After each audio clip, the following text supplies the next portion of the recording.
पत्रकार परिषद घेण्याचा विषय असा होता की पुण्यामध्ये गेल्या काही दिवसापासून ससून हॉस्पिटलच्या संदर्भामध्ये जे काही बातम्या येत आहेत, सुरसकथा येत आहेत, त्याच्या संदर्भामध्ये वेगवेगळ्या प्रकारचे स्टेटमेंट मी बघितलेले आहे. खरं म्हटलं तर यामध्ये सरकार जबाबदार आहे असं माझं मत आहे. या सर्व होणाऱ्या घटनेला किंवा या सर्व झालेल्या घटनेच्या माध्यमातून सरकारचं, मंत्र्यांचं दुर्लक्षितपणा आणि त्या मंत्र्यांनी दिलेला अभय याच्यामुळे या सर्व घटना घडत आहेत असं माझा स्पष्ट आरोप आहे. काल महायुतीच्या एका मंत्र्यांनी असं सांगितलं, एका डॉक्टरला आम्ही पदमुक्त केलं होतं, तरी सुद्धा ते रजेवर असताना सुद्धा येऊन त्यांनी तशा प्रकारचा रिपोर्ट तयार केलेला असेल. हे स्टेटमेंट जर राज्याच्या एखाद्या मंत्र्यांनी दिलं असेल तर यापेक्षा या राज्याचा दुर्दैव होऊ शकत नाही. एखाद्याला आपण रजेवर पाठवलेला असताना तो डॉक्टर येतो, रक्ताचे नमुने तपासण्याच्या संदर्भातला अधिकार गाजवतो, त्याच्या पद्धतीने तो निर्णय घेत असेल म्हणजे सरकारचा धाक किंवा सरकारचे असलेलं त्याच्याबद्दलचं भीती त्यांच्या मनात नसेल असं मला वाटतं.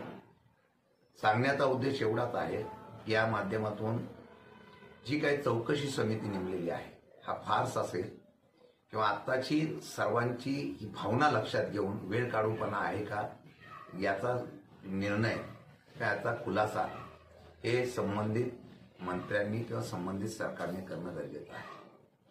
कारण विधिमंडळामध्ये या असलेल्या रुबी हॉस्पिटलच्या किडनी रॅकेटच्या बाबतीमध्ये या ससून हॉस्पिटलच्या या प्रमुख डॉक्टरांची नावं आली होती आणि या संदर्भामध्ये विधानसभेत, विधान परिषदेमध्ये आम्ही ज्यावेळा हा प्रश्न उपस्थित केला होता त्यावेळा निवृत्त न्यायमूर्तीच्या माध्यमातून एक अधिकारी न्यायमूर्तीची कमिटी नेमली होती.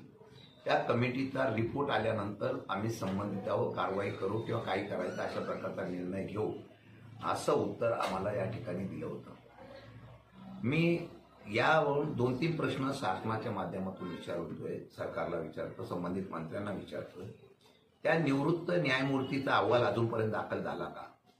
तो झाला नसेल तर रुबी हॉस्पिटलचं मानवी अवयव प्रत्यारोप करण्याचं जे लायसन होतं ते लायसन आपण हा रिपोर्ट याच्या अगोदर त्वरित देण्याचं कारण काय आणि त्याच्यामध्ये या असलेल्या परवान्याचं नूतनीकरण, या अहवालाचा रिपोर्ट यायच्या अगोदर देण्याचं घाईघाईत निर्णय कोणत्या मंत्र्यांनी घेतला, कोणी घेतला याचा खुलासा करणं गरजेचं आहे. आणि हे नूतनीकरण केल्यानंतर गरिबांना किडनी मिळत नाही, पण ती गरिबाची किडनी जर श्रीमंताला विकली जात असेल तर यापेक्षा मोठा गुन्हा कुठला असू शकतो. आणि मग या संबंधित असलेल्या सगळ्या डॉक्टरांना आपण त्यावेळेला दोषी ठरवलेलं होतं. परत या डॉक्टरांना या ससूनमधून दुसऱ्या कक्षेमध्ये ठेवलेल्या असताना ते डॉक्टर अधीक्षक म्हणून या ठिकाणी प्रमुख म्हणून कसे काय आले? माझ्या माहितीप्रमाणे या ठिकाणी जे डॉक्टर तावरे आणि बाकीचे सगळे मंडळी आहेत यांना राज्य सरकारच्या कोणत्या मंत्र्यांनी पाठिंबा दिला, त्यांना परत त्या ठिकाणी पद दिलं, त्यांना तिथं बसवलं, याच्या बाबतीमध्ये चौकशी होणं गरजेचं आहे. एवढंच नव्हे तर यासाठी कोणत्या आमदारांनी, सातारचे आहेत, पुण्याचे आहेत, कोणत्या आमदारांनी शिफारस केली होती? भ्रष्टाचाराच्या नावावर जे लोक ओरडत आहेत त्यांनी या असलेल्या संदर्भामध्ये भ्रष्टाचार केला आहे अशा प्रकारची चर्चा पुण्यामध्ये आहे.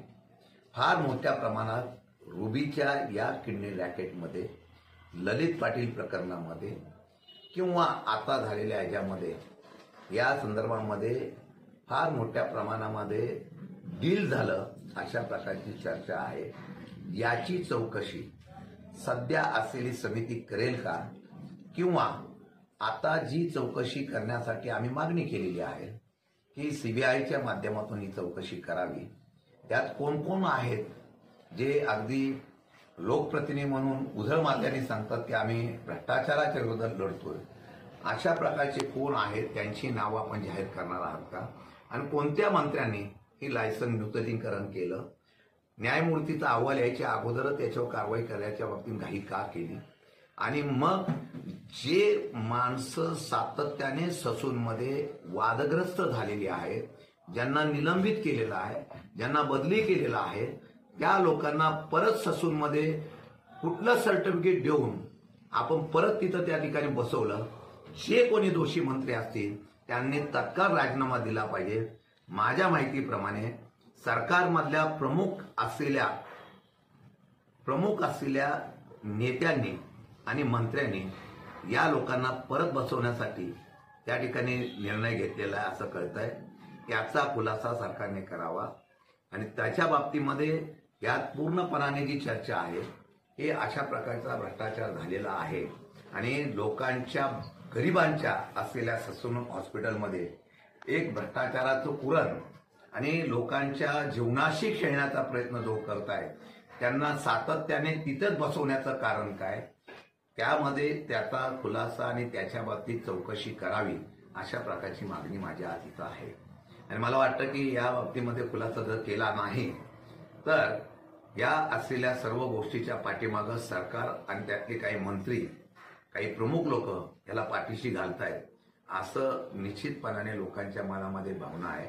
म्हणून काल घातलेली समिती त्याच्यामध्ये काय निष्पन्न होईल त्याच्यापेक्षा याची स्वतंत्रप्रमाणे या मागच्या न्यायमूर्तीचं काय झालं, समितीचं अहवालाचं काय झालं, त्याच्या कोण दोषी ठरवले, त्यांच्यावर तुम्ही कारवाई केली का नाही, कारण ते प्रकरण दाबलं गेलं असं आमचं मत आहे आणि ते प्रकरण दाबण्यासाठी काय काय ठिकाण हे झालंय याची चौकशी करावी अशी मागणी माझ्या पत्रकार परिषदेमध्ये आहे.